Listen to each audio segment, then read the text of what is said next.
কওকচোন কেনেকে গড়টোৰ মৃত্যু হৈছে? হয়, আজি কিছুদিন ধৰি গড়টো ইয়াত বিচৰণ কৰি আছিলোঁ। কালি সন্ধিয়ালৈকে আমি সুস্থ অৱস্থাতে পাইছোঁ গড়টো, কিন্তু আমি আজি পুৱা ভাগত আমি যিটো নিয়মীয়া তহলদাৰী কৰিব আহিছোঁ, গড়টোৰ আমি মৃত্যু অৱস্থাত দেখা পালোঁ। গড়টোৰ কিছু পিঠিত আঘাত চিন পাইছোঁ আৰু কিছু ওপৰৰ অংশৰ পৰা সি মানে উফৰি পৰিছে। গতিকে সেইটো লৈ সি মানে আঘাত পাই পেলাই মৃত্যু হোৱা বুলি আমি ভাবি কৰিছোঁ। মানে কেনেকে কিহে আক্ৰমণ কৰিছে বুলি সন্দেহ কৰিছে? সেইটো আক্ৰমণৰ এনে পিঠিত দাগকেইটা আমি দেখা পাইছোঁ। সেইটো আচলতে আমাৰ পশু চিকিৎসকহে গম পাব। আপোনালোকে এটা কথা কোৱা শুনিছিলোঁ যে বাঘৰ আক্ৰমণতো মৃত্যু হ'ব পাৰে।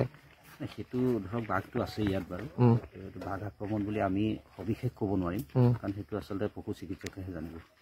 এইটো গড়টো মতা আছিল নে মাইকী আছিল? মতা। কিমান মান বয়স হ'ব আনুমানিক? প্ৰাপ্তবয়স্ক। কোন স্থানত হৈছে ঘটনাটো? এইটো আমাৰ কলিয়াবৰ চাহ বাগিচাৰ কাষতে, নিচেই কাষত আৰু কামাখ্যা মন্দিৰৰ তলত।